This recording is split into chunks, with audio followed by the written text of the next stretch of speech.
Hello दोस्तों, आज के इस वीडियो में हम आईसीआईसीआई बैंक के रेगुलर सेविंग्स अकाउंट्स के बारे में बिल्कुल डिटेल्स में बात करने वाले हैं कि अगर आप आज के डेट में आईसीआईसीआई बैंक के किसी भी ब्रांच में जाते हो अपना रेगुलर सेविंग्स अकाउंट्स ओपन करवाने के लिए, तो वहां पर आपको कौन कौन सा प्रॉब्लम फेस करना पड़ता है।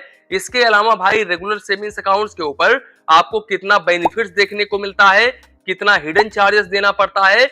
यानी कि आज के इस वीडियो में हम रेगुलर सेविंग्स अकाउंट्स के सारे चार्जेस को कवर करके चलेंगे। तो यहाँ पर जिन भी भाई का 1 अगस्त 2025 के पहले से सेविंग्स अकाउंट्स ओपन हुआ है, वो भी भाई इस वीडियो को पूरा देखें। और जो भाई आज के डेट में अपना रेगुलर सेविंग्स अकाउंट्स ओपन करवाने की सोच रहे हैं आईसीआईसीआई बैंक में, वो भी भाई इस वीडियो को पूरा अंत तक देखें। तो वीडियो को बिल्कुल भी स्किप मत करिएगा। वीडियो स्टार्ट करते हैं। दोस्तों, सबसे पहले मैं आप लोगों को बता दूं कि यहाँ पर आईसीआईसीआई बैंक, जैसा कि आपको पता है कि इंडिया का टॉप क्लास बैंक है, नंबर 1 प्राइवेट सेक्टर बैंक है। इसके अलावा मैं आप लोगों को बता दूं भाई, आज के डेट में आईसीआईसीआई बैंक अपने हर एक सेविंग्स अकाउंट होल्डर्स को 2.50% पर एनम का इंटरेस्ट रेट प्रोवाइड कर रहा है। दूसरी बात भाई, इनका मोबाइल बैंकिंग, इंटरनेट बैंकिंग वगैरह काफी शानदार होता है। यहाँ पर आपके पेमेंट फेल्ड होने के चांसेस काफी कम होते हैं। दूसरी बात भाई, यहाँ पर इनका जो सर्विस होता है वो काफी अच्छा होता है। अगर आप ब्रांच में जाते हो कोई काम करवाने के लिए वगैरह, तो यहाँ पर आपका काम बहुत ही जल्दी हो जाता है। लेकिन दोस्तों, यहाँ पर न्यू कस्टमर्स के लिए एक सबसे बड़ा डिसएडवांटेज इस बैंक में ये देखने को मिलता है कि अगर कोई भी नया कस्टमर जाता है सेविंग्स अकाउंट ओपन करवाने के लिए आईसीआईसीआई बैंक के किसी भी ब्रांच में, तो भाई इनके कर्मचारी सीधे बोलते हैं कि आप 50,000 रुपए से लेकर के 1 लाख रुपए तक डिपॉजिट करो, तभी आपका सेविंग्स अकाउंट ओपन होगा। अदरवाइज आप सेविंग्स अकाउंट आईसीआईसीआई बैंक में ओपन नहीं करवा सकते। तो ये थोड़ा सा डिसएडवांटेज देखने को मिलता है।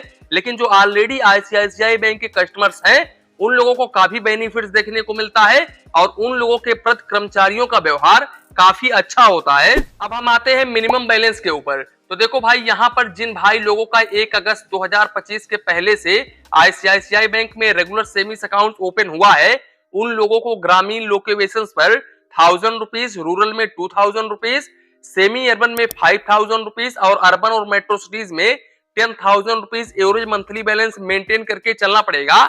यहाँ पर आपको सबसे बड़ा एडवांटेज ये देखने को मिलता है कि अगर आप इस मिनिमम बैलेंस को मेंटेन नहीं करना चाहते हो ना, तो आप 50,000 रुपए की एफडी करा लो। यहाँ पर आपको मिनिमम बैलेंस मेंटेन करके नहीं चलना पड़ेगा। ध्यान दें, ये उन्हीं लोगों के लिए है जिनका अकाउंट 1 अगस्त 2025 के पहले ओपन हुआ है। जिनका अकाउंट अभी ओपन हो रहा है, उन लोगों के ऊपर अलग से टर्म कंडीशंस रखा गया है। अभी हम आगे वीडियो में बात करेंगे। तो यहाँ पर भाई, अगर आप इस मिनिमम बैलेंस को मेंटेन नहीं करते हैं, तो फिर इस केस में आप जितना भी कम मिनिमम बैलेंस मेंटेन करते हैं, उसके ऊपर आपको 6% प्लस जीएसटी चार्जेस देना पड़ता है। और यहाँ पर मैक्सिमम आपको 500 रुपए प्लस जीएसटी चार्जेस देना पड़ता है। अब हम उन लोगों की बात कर लेते हैं जिनका अकाउंट 1 अगस्त 2025 के बाद से ओपन हुआ है। तो यहाँ पर भाई उन लोगों को रूरल में 2500 रुपए, सेमी अर्बन में 7,500 रुपए और अर्बन और मेट्रो सिटीज में 15,000 रुपए एवरेज मंथली बैलेंस मेंटेन करके चलना पड़ेगा। अब यहाँ पर भाई एफडी का कोई भी लफड़ा नहीं है। यहाँ पर एफडी इन्होंने मेंशन ही नहीं किया है कि आप एफडी कर दो और फिर मिनिमम बैलेंस मेंटेन करके ना चलना पड़े। यहाँ पर सीधे इन्होंने मिनिमम बैलेंस ही रखा है। तो अगर आप इस मिनिमम बैलेंस को मेंटेन नहीं करते हो, तो आप जितना भी कम मिनिमम बैलेंस मेंटेन करते हो, उसके ऊपर आपको 6% प्लस जीएसटी चार्जेस देना पड़ता है। अब दोस्तों, ये तो हो गया मिनिमम बैलेंस।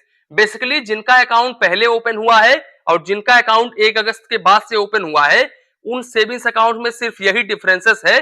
बाकी चार्जेस लगभग सेम है, सारे के सारे चार्जेस सेम है। यहाँ पर सेम चार्जेस आपको देना पड़ेगा।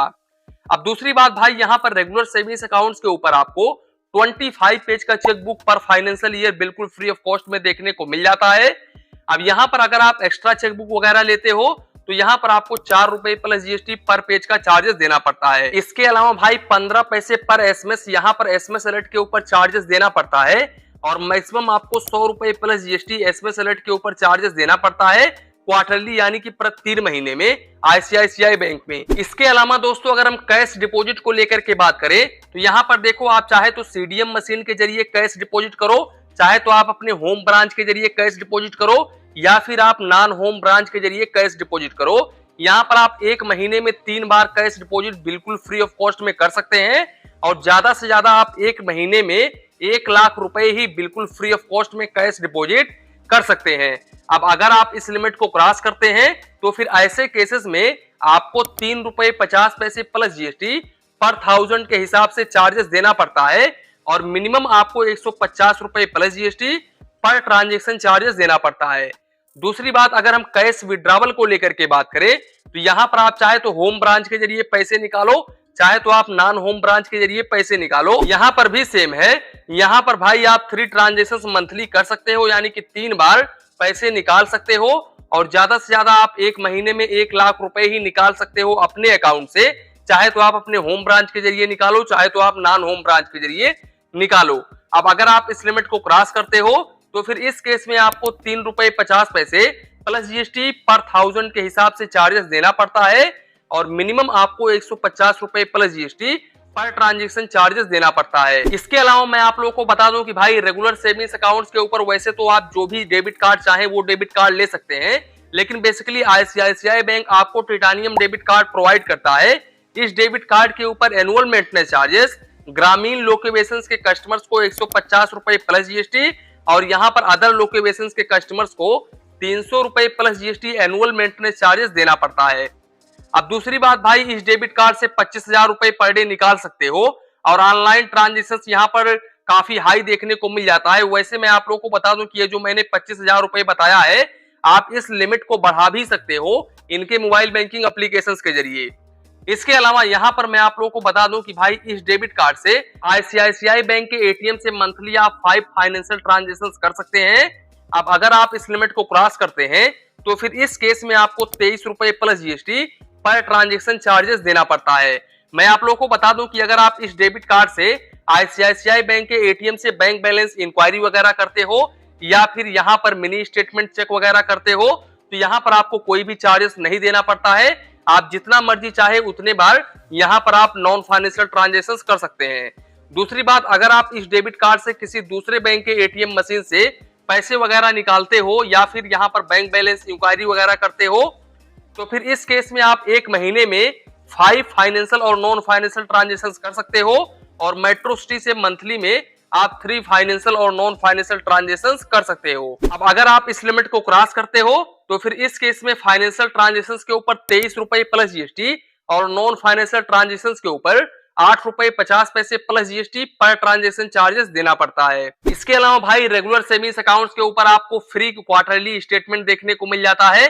इसके साथ साथ मैं आप लोगों को बता दूं फ्री आप मंथली ईमेल पर स्टेटमेंट ले सकते हैं। इसके अलावा भाई यहाँ पर जब आप सेविंग्स अकाउंट ओपन करते हो तो यहाँ पर आपको पासबुक भी देखने को मिलता है और यहाँ पर अगर आप डुप्लीकेट पासबुक वगैरह लेते हो तो यहाँ पर आपको 100 रुपए प्लस जीएसटी चार्जेस देना पड़ता है। अब इसके साथ साथ दोस्तों अगर आप डीडी वगैरह बनवाते हो तो यहाँ पर आपको 2 रुपए पर 1000 के हिसाब से चार्जेस देना पड़ता है और मिनिमम आपको 50 रुपए प्लस जीएसटी और मैक्सिमम आपको 15,000 रुपए प्लस जीएसटी तक चार्जेस देना पड़ता है। दोस्तों सबसे अच्छी बात यह है कि अगर आप ऑनलाइन एनईएफटी करते हो तो यहाँ पर आपको कोई भी चार्जेस नहीं देना पड़ता है, लेकिन अगर आप ब्रांच के थ्रू एनईएफटी करते हो तो फिर इस केस में आपको 24 रुपए 75 पैसे maximum plus GST per transaction charges देना पड़ता है। सबसे अच्छी बात यह है कि यहाँ पर आरटीजीएस भी ऑनलाइन बिल्कुल फ्री ऑफ कॉस्ट है।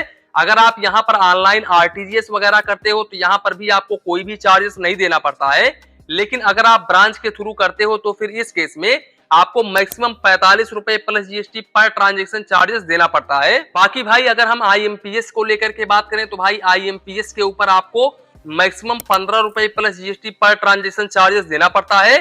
साथ ही साथ यहाँ पर आपको यूपीआई बिल्कुल फ्री ऑफ कॉस्ट में देखने को मिलता है।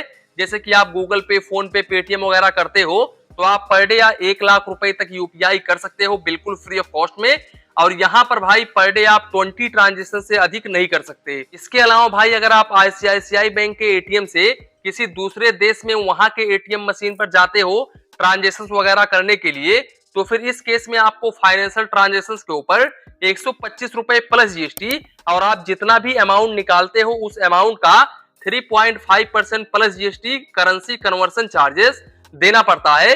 वहीं पर अगर आप नॉन फाइनेंशियल ट्रांजेक्शन करते हो तो यहाँ पर आपको 25 रुपए plus GST per transaction charges देना पड़ता है। इसके अलावा भाई अगर आपके सेविंग्स अकाउंट्स के ऊपर ईसीएस रिटर्न हो जाता है फाइनेंशियल रीजन की वजह से तो फिर आपको यहाँ पर ट्रांजेक्शन 500 रुपए प्लस जीएसटी चार्जेस देना पड़ता है। और 1 महीने में 3 बार रिटर्न होता है। 3 बार यहाँ पर कोई भी फाइनेंशियल कंपनी रिकवरी कर सकती है, उससे अधिक नहीं कर सकती है। ये आईसीआईसीआई बैंक का रूल है। अब यहाँ पर भाई आईसीआईसीआई बैंक का क्या फंडा है मुझे भी समझ में नहीं आ रहा है।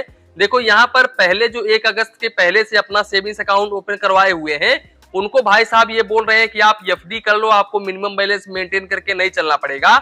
और जबकि जो 1 अगस्त 2025 से पहले से सेविंग्स अकाउंट ओपन हुआ है, उस सेविंग्स अकाउंट के ऊपर मिनिमम बैलेंस भी कम है। और जो लोग आज के डेट में अपना सेविंग्स अकाउंट ओपन करवाने के लिए जा रहे हैं, उस सेविंग्स अकाउंट के ऊपर मिनिमम बैलेंस भी ज्यादा है, लेकिन वहां पर एफडी का टर्म कंडीशंस बिल्कुल भी नहीं है कि आप एफडी कर लो तो आपको मिनिमम बैलेंस मेंटेन करके नहीं चलना पड़ेगा। अब ये आईसीआईसीआई बैंक का कैसा फंडा है ये मुझे भी समझ में नहीं आता है।